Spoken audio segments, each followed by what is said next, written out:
Welcome back to the Deep Dive. We're continuing our journey through Joseph Schumpeter's Capitalism, Socialism and Democracy. And today, we hit part 4, Socialism and Democracy. This feels like where the political dynamite is really packed. It absolutely is. For anyone just joining us, remember in our previous deep dives covering parts 1 to 3, we explored Schumpeter's argument that institutionally, economically, well, socialism could work. He analyzed its potential feasibility beyond just ideology. Right, we kind of pulled it out of the purely theoretical or, ideological shouting matches and looked at it as an organizational possibility. Exactly. But that sets up the really big question, the one Schumpeter tackles here. Okay, if it's organizationally feasible, what about politically? Can a socialist state actually be democratic? Or maybe the sharper question is, can democracy even survive if you implement a socialist economic system?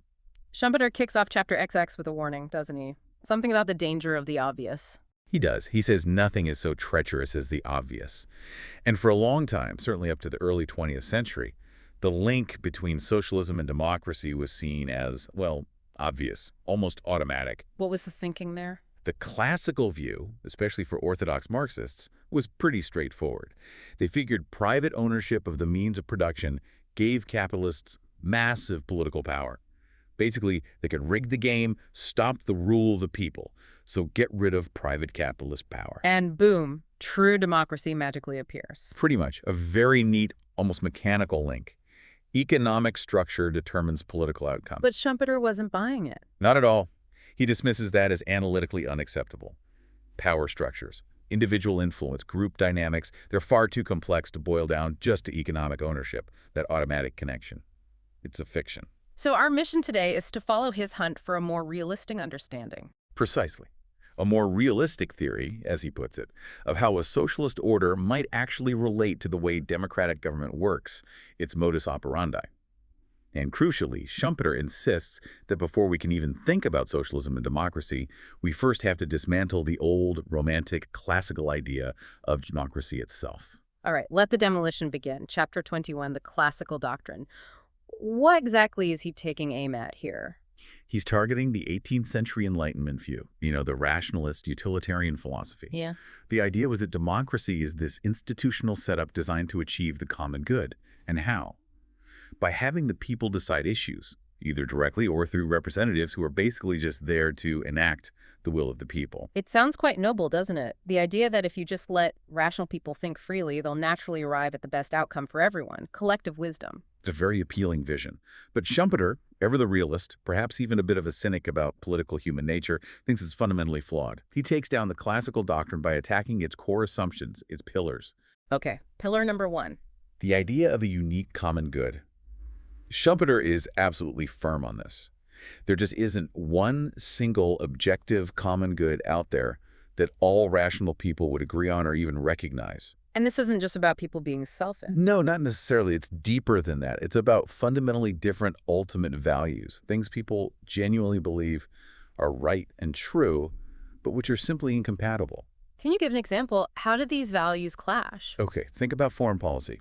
You'd have one group of perfectly rational, well-intentioned citizens who believe deeply that national sovereignty and staying out of foreign entanglements is the highest good, the isolationist ideal. Right. And another group, equally rational and well-meaning, believes the nation has a profound moral duty to intervene globally, promote human rights, ensure stability, the interventionist ideal. Both groups think they're pursuing the good. But their fundamental ideas about the nation's purpose are totally opposed. Exactly. Schumpeter points out, you can't use pure logic to bridge that gap.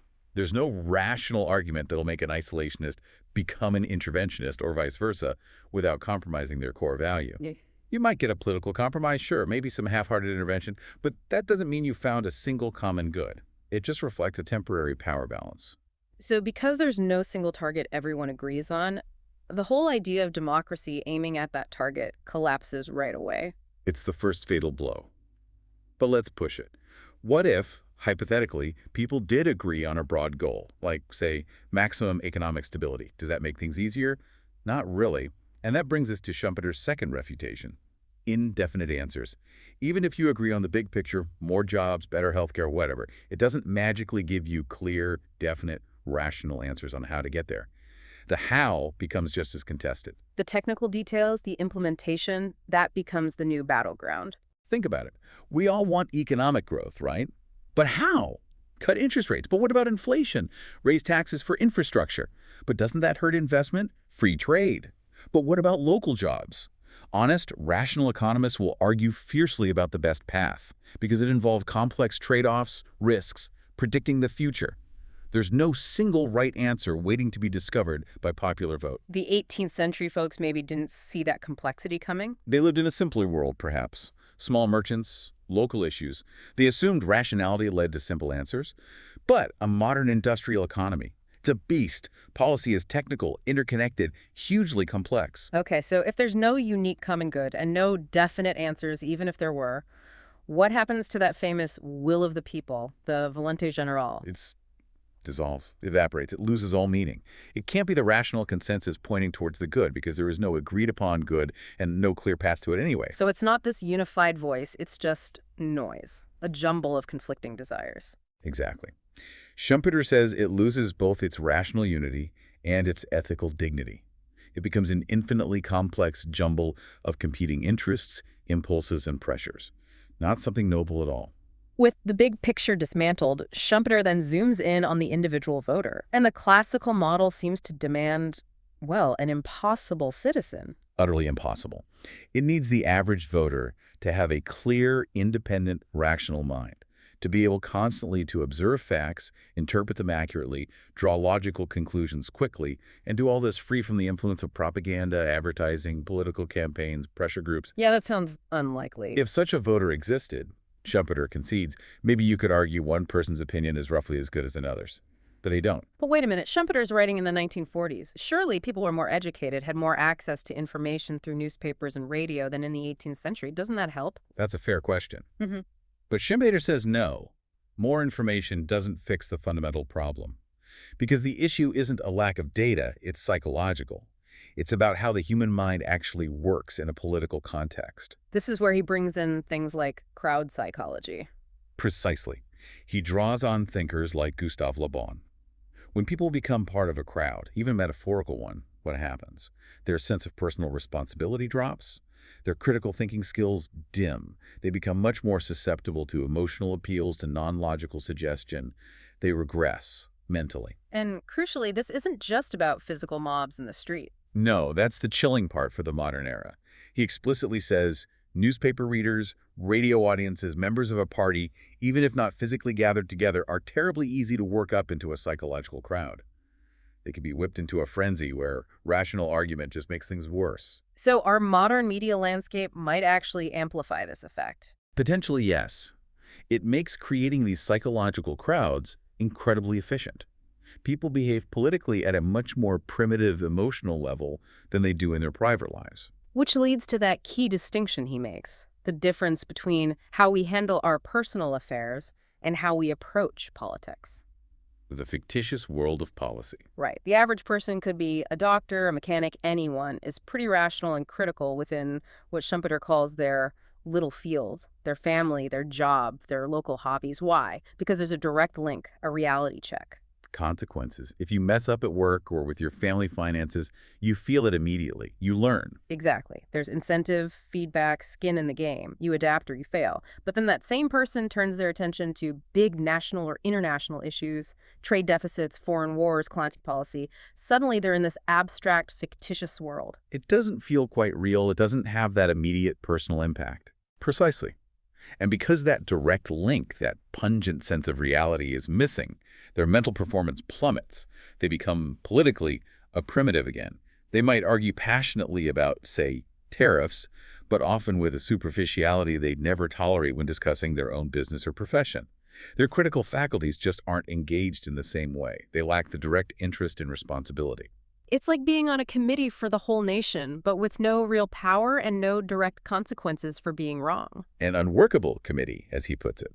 So, if the rational voter is largely a myth in politics and people operate on a lower mental level, what does that leave? A gap, a vacuum where rational thought should be. And that vacuum is where the manufactured will comes in. The stage is perfectly set. You have weak rational processing by the public, no real logical control over collective opinion, a reduced sense of reality about big issues. This creates a massive opportunity for organized groups, politicians, parties, media outlets, special interests to shape opinions. This feels like the absolute core of his critique. We should probably hear his exact words here. Yes, this is crucial. Quote 1. What we are confronted with in the analysis of political processes is largely not a genuine, but a manufactured will. And often this artifact is all that in reality corresponds to the volonté générale of the classical doctrine. So far as this is so, the will of the people is the product and not the motive power of the political process. Wow. The will of the people is the product, not the motive power. That completely flips the classical model on its head. The politicians aren't responding to us, they're creating what looks like us. It reverses the arrow of causation.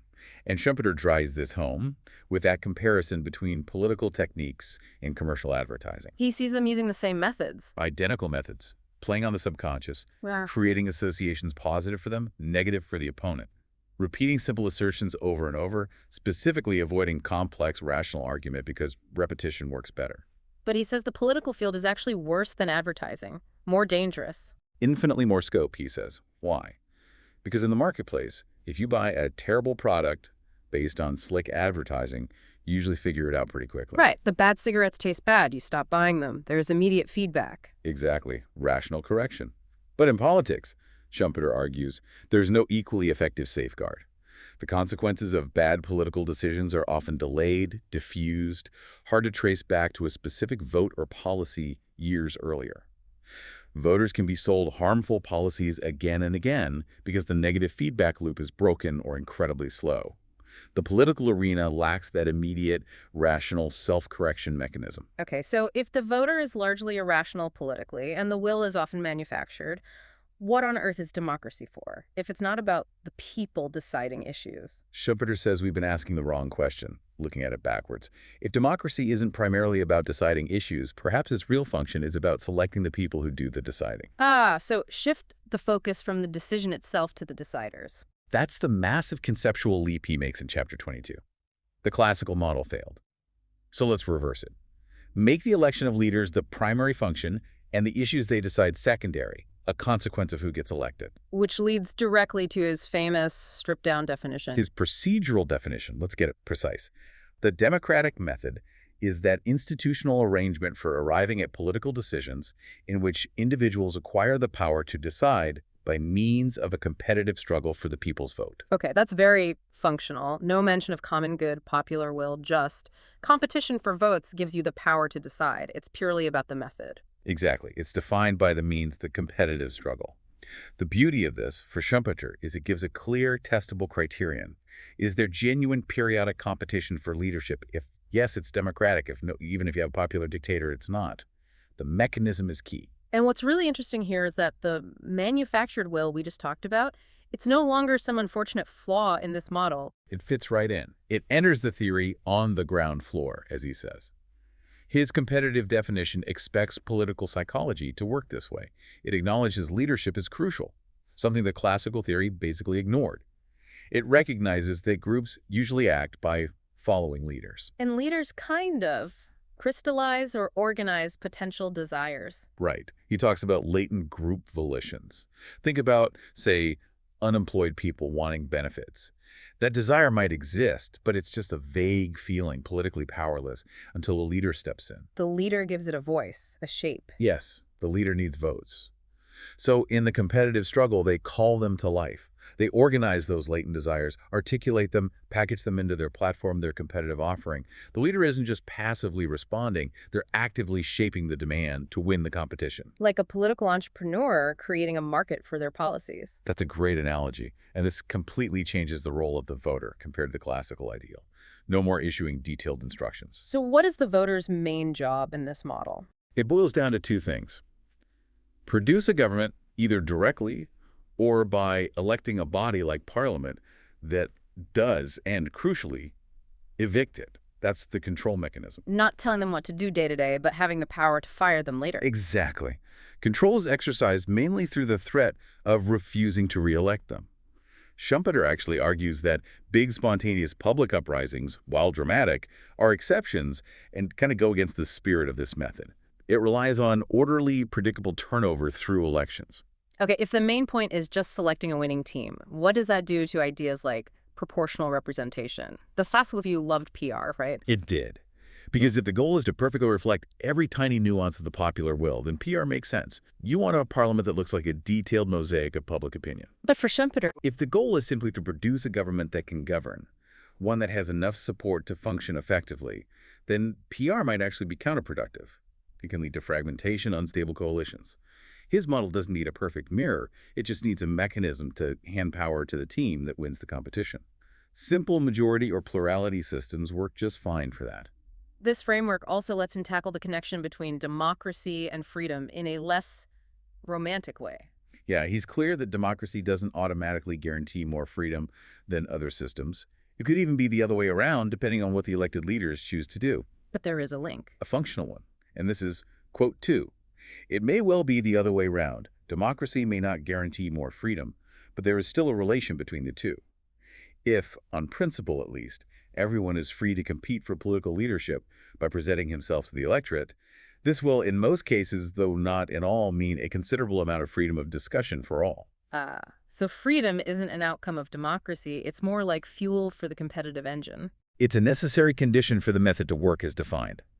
If you're going to have a genuine competitive struggle for the people's vote, then potential leaders must be free to criticize the incumbents, offer alternatives, make their case. That competition requires allowing a significant amount of free discussion, generally. If you shut down the competition, you shut down the democracy, by his definition. Okay, so democracy is this competitive method for choosing and removing leaders. But running this competition isn't free, is it? What's the cost? And what does it need to actually work well? Right, on to the implications in Chapter 23. First, the unavoidable price, the rule of the politician. Schumpeter insists we have to drop the pretense that politics is just public service by civic-minded amateurs. It's a job, a career. And like any career, it develops its own professional interests. Absolutely. The prime interest becomes political survival, winning the next election. This professional drive, he argues, often becomes more powerful than loyalty to a specific class, group, or even ideology. It's summed up in that brutally pragmatic quote. The one about dealing in votes. Yeah. What businessmen do not understand is that exactly as they are dealing in oil, so I am dealing in votes. Votes are the currency. Policy decisions often become tools to acquire more of that currency. And this constant focus on the political game, the competition itself, it takes a toll on actual governance, right? A loss of efficiency. A huge toll, a tremendous loss of energy, he calls it. The need to constantly fight political battles, manage coalitions, campaign, respond to attacks, it distracts from the actual difficult work of governing. He uses that analogy of the prime minister as a general. Right, a general so busy worrying about whether the troops will follow orders, managing rival officers, planning the next parade, that the actual war strategy suffers. The energy goes into managing the politics, not solving the problems. So even good leaders spend most of their time managing the political machine. He suggests that ministers are constantly tied up in parliamentary maneuvering, party management, public relations. Schumpeter dryly observes they're lucky if they get a couple of hours in the morning left for thinking things over and for real work. And this constant battle naturally leads to a short-run bias, doesn't it? Inevitably. If your main goal is winning the next election, which is always just around the corner, you're going to prioritize policies that offer immediate, visible benefits, or at least avoid immediate pain. Even if the long-term consequences are bad. Exactly. Difficult, long-term investments, maybe in infrastructure, education, or complex foreign policy strategies that take decades to pay off, are politically risky. Why take the hit now for a benefit someone else might get credit for later? Foreign policy can become just an extension of domestic point scoring. Rational planning, carefully dosing measures based on technical needs get sacrificed for what plays well now. Okay, so the democratic method itself is inherently inefficient, biased towards the short term, and run by professionals focused on votes. Given all that, Schumpeter says its success isn't guaranteed at all. Not even close. He says its success is strictly relativist. It depends entirely on factors outside the democratic method itself. The surrounding society has to provide the right conditions. This feels really important. Democracy isn't enough on its own. It needs support systems. Crucial support systems. He lays out 4 demanding institutional conditions for success. If these aren't met, the competitive democratic engine will likely just sputter out or create chaos. Condition number 1. High-quality political material. You need capable people, intelligent, ethical, skilled, who are actually willing to go into politics as a career. And critically, he argues, this is best secured when there's a distinct social stratum or political class that views politics as a natural calling. Like a recruiting pool that also maintains standards and traditions. Exactly. A class that can absorb new talent, but also instill a professional code, shared understandings, maybe some basic agreements that limit the destructiveness of political warfare. It needs to be open enough for new blood, but not so open that anyone can just jump in without being vetted or socialized into the norms. He contrasts England's relative success here with, say, Weimar Germany, where he felt the best minds spurned the political career, leaving a vacuum. Okay, second condition. This tackles that efficiency problem, limited effective range of political decision. This is key. Politicians, busy competing for votes and thinking short-term, simply cannot effectively manage every complex issue facing a modern state. If you force them to constantly make detailed decisions on highly technical matters under political pressure, you'll get terrible policy legislative freaks, he calls them. The scope of what politicians directly decide needs to be limited. But governments are involved in more and more things. How do you limit the scope without just shrinking the state back to the 18th century? By delegation and insulation. You create independent bodies staffed by experts to handle technical domains. Think independent central banks for monetary policy, regulatory agencies for specific industries, an independent judiciary, perhaps even autonomous universities. Technocracy, basically. Essentially, yes. You expand the reach of public authority, but you deliberately don't expand the sphere where competitive politicians make the day-to-day calls. You wall off technical questions from the political marketplace as much as possible. Which leads straight into condition number 3, a well-trained bureaucracy. This is absolutely vital, especially in a complex modern state. It's Schumpeter's main answer to the problem of government by amateurs, the politicians. You need a permanent, professional, highly skilled, and nonpartisan civil service. And this bureaucracy needs to be more than just efficient paper pushers. Much more. It needs status, tradition, and crucially power. It needs to be strong enough to not just execute orders, but to guide and even instruct the politicians who are temporarily in charge. It must act as a power in its own right. A counterweight to short-term political impulses. Precisely. Its members' careers should depend on professional merit and its own internal standards, not political favor. This bureaucracy holds the long-term perspective, the technical knowledge, the institutional memory. It's the entity that can say, Minister, with all due respect, your popular idea is technically disastrous in the long run. So it needs the independence and clout to push back against bad political ideas. Yes. Schumpeter believes that without such a strong, respected bureaucracy, any state trying to manage complex affairs, especially a socialist state with its vast economic scope, would quickly fall apart. And building such a thing takes time, generations even. All right, the final condition sounds more psychological. Democratic self-control. This is about the culture, the unwritten rules, the internal restraint needed to make the competitive game work without tearing society apart. It requires respect for opponents, for the process, and a willingness to compromise. And this applies both to the politicians and the voters. Yes. First, restraint in parliament, or among the political elite. Politicians have to resist the urge to constantly sabotage the government or use every trick to destroy the opposition. There needs to be a degree of acceptance of the rules, following the lead of party leadership, both in government and opposition, keeping the conflict within bounds. It needs, as he says, just the right amount of traditionalism. Not too rigid, not too chaotic. Exactly. And second, and this is maybe the toughest one for classical Democrats to swallow, restraint by voters. Voters need to respect the division of labor. They need to accept that governing is the politician's job, not theirs.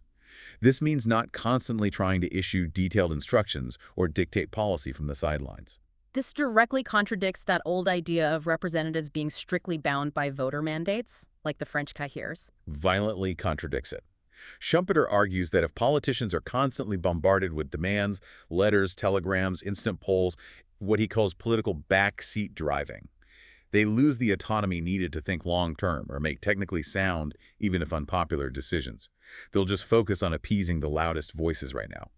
Successful democracies, he observes, have generally discouraged this kind of constant interference. The voter's job is hire and fire, not micromanage. So what happens if this self-control breaks down, if these conditions aren't met? When deep divisions emerge, issues that rend a nation into two hostile camps, Schumpeter is quite blunt. Democracy is incredibly vulnerable. The competitive method can easily break down into something much uglier. The system might cease to function. Which is why even democracies sometimes need emergency measures. Right. He notes that democracies implicitly recognize this fragility by having provisions for sustaining normal competitive politics in extreme crises. The idea of a temporary dictatorship in the old Roman sense focused on resolving the crisis. Okay, we have the definition, the costs, the conditions. Now, let's finally bring it back to the big comparison. How does this democratic method fare under capitalism versus socialism? Looking back at capitalist democracy's historical fit, Schumpeter sees that early capitalism, almost by accident, provided a reasonably good environment for this competitive method. What were those accidents? Well, first, capitalism initially promoted the ideal of the minimal state, or the parsimonious state. Government should do little beyond enforcing contracts and protecting property. This automatically helped fulfill his condition of a limited effective range of political decision. There just wasn't that much for politicians to fight over in the economic sphere. And the dominant class, the bourgeoisie, their interests aligned with that. Largely, yes. For many business owners, being left alone by the government was the ideal. This fostered a certain tolerance and self-restraint. If politics doesn't directly control your livelihood to a huge degree, you can afford to lose an election without it being an existential threat. It lowers the stakes of the political game. But Schumpeter wasn't optimistic about this continuing into the mid-20th century, was he? He had a pretty pessimistic prognosis. Deeply pessimistic. He saw modern capitalism losing those advantages. The state was inevitably getting more involved, regulation, welfare, managing economic crises. That parsimonious state ideal was dead. The scope of political decision was exploding, creating more friction, more things to fight about. Then the leadership problem. He also felt the bourgeoisie hadn't reliably produced its own dedicated, high-quality political class. Capitalist societies often had to rely on carryovers from older aristocratic traditions, like in Britain. As those faded, and as the scope of government grew, he saw bourgeois democracy becoming increasingly unstable and less effective. The conditions for its success were eroding. Okay, so now pivot to socialism. What are the challenges of socialist democracy, according to this model? The biggest challenge is the scope problem, massively amplified. Socialism, by its nature, potentially brings all economic activity under political control, investment, production, distribution. If you subject that entire, vast, complex sphere to the short-termism and inefficiencies of competitive politics... It's a recipe for disaster, lack of bread. Exactly. Schumpeter is stark. Yeah. Inefficient political management of the economy will spell lack of bread. And no democratic government, however elected, can survive that. It's a fundamental political failure. So for socialist democracy to even be possible, it needs a solution to the scope problem. It absolutely requires one. And the only conceivable socialist solution, in his view, is an extreme form of technocracy, a radical commitment to that limited range principle, meaning the core economic machinery, the planning boards, the industry managers, the statistical offices must be rigorously insulated from day-to-day political interference. Economic decisions have to be treated as technical questions for experts, not as bargaining chips in the political competition between parties or pressure groups. So the politicians might set broad goals, but the how is strictly left to the insulated managers and planners. Like a minister of health doesn't tell surgeons how to operate. Precisely that kind of separation. The political sphere deals with the competition for leadership and maybe broad directional choices, but the actual running of the economy has to be depoliticized, made autonomous. If they could achieve that separation, does Schumpeter see any potential advantages for democracy under socialism? Potentially, yes. One possible socialism's advantage is that it might finally create a broad consensus on the fundamental structure of society. If the huge divisive issue of private ownership versus social ownership is settled, maybe political conflicts become less existential, more manageable. Fights over the rate of investment might be less destructive than fights over who owns the factories. That's the hope. If the basic institutional framework is stable and agreed upon, perhaps the competitive political engine can run more smoothly on secondary issues, which can be framed as technical problems solvable by experts. But there's a dark side to this necessary efficiency in socialism, isn't there? The dark side of socialist discipline. A very significant dark side. To make a complex, planned economy work requires immense organization and discipline. especially from the workforce. Schumpeter bluntly states that effective socialist management likely means dictatorship not of, but over the proletariat in the factory. Workers might vote, but on the job, they are subject to the plan's requirements. And that centralized economic power held by the state, that's a risk. A huge risk. Ah. The government in a socialist state holds potentially total control over the economic lifeblood of the nation. The temptation to use that massive organizational power, that industrial discipline, to manage or restrict political competition and voter sovereignty could be overwhelming. Especially if the leaders believe it's necessary for efficiency, for preventing that lack of bread. Exactly. The very tools needed to make socialism function efficiently create a permanent temptation to sideline the messy, inefficient democratic competition. Which brings us to his final, rather sobering comparison. It is sobering. He concludes that socialist democracy definitely won't be closer to the classical ideal. It's still elite competition. But given the immense scope of state power and the pressures for efficiency, he offers this stark possibility. As a matter of practical necessity, socialist democracy may eventually turn out to be more of a sham than capitalist democracy ever was. Wow. A sham because the real power might lie with the insulated economic managers, not the elected politicians. The competition becomes superficial. That's the danger he flags. The sheer technical demands of running the system might force the political leadership to prioritize efficiency and control over genuine political freedom and competition, effectively neutering the democratic element. So the bottom line is, while socialism and democracy aren't logically impossible together, the conditions needed for them to coexist successfully are incredibly demanding, maybe even more so than under capitalism. The democratic engine is fragile. It needs very specific, very strong foundations, and socialism might put unprecedented strain on those foundations. This whole analysis really forces you to rethink what democracy even is. Schumpeter pulls away the comforting myths and leaves us with this rather stark competitive mechanism for choosing elites. It's not necessarily about what we want democracy to be, but maybe what it actually is in practice. It's a bracingly analytical framework, and its power comes from acknowledging things we might prefer to ignore: the limits of rationality in politics, the reality of leadership and influence, the manufactured will. That's why it still feels so relevant, I think. So as we wrap up this deep dive, maybe a couple things for you, the listener, to ponder. First, when you look at politics today, elections, campaigns, media coverage, are you seeing that classical will of the people forming? Or do you see more of Schumpeter's reality, a fierce competition between leadership teams actively trying to shape and manufacture the public's perceived will? And a second thought. Schumpeter stressed those crucial external conditions: quality leadership, limited scope, a strong bureaucracy, self-restraint. When we see political dysfunction today, polarization, gridlock, maybe a sense that things aren't working is the problem, the democratic method itself? Or could it be, as Schumpeter might suggest, that those vital supporting conditions are breaking down? The big takeaway seems to be that the link between any economic system, capitalism or socialism, and democracy isn't fixed. It's contingent. Democracy, this competitive method, needs fertile ground to thrive. It needs those tough institutional and psychological conditions met. Without them, the engine might just stall, regardless of the economic system it's attached to. And that inherent fragility really sets us up for where Schumpeter goes next. Indeed. Next time, we finally dive into part V of the book. We shift from the theoretical analysis we've been doing to historical reality. Schumpeter starts tracing how Marxist ideas actually played out in the real world, looking at the history and evolution of socialist parties across Europe. Yeah, we'll see how these theories met the messy reality of politics in places like Germany, France, Britain. How does socialist parties adapt, compromise, or fail? It should be fascinating. Join us then for our next deep dive into Schumpeter's Capitalism, Socialism, and Democracy.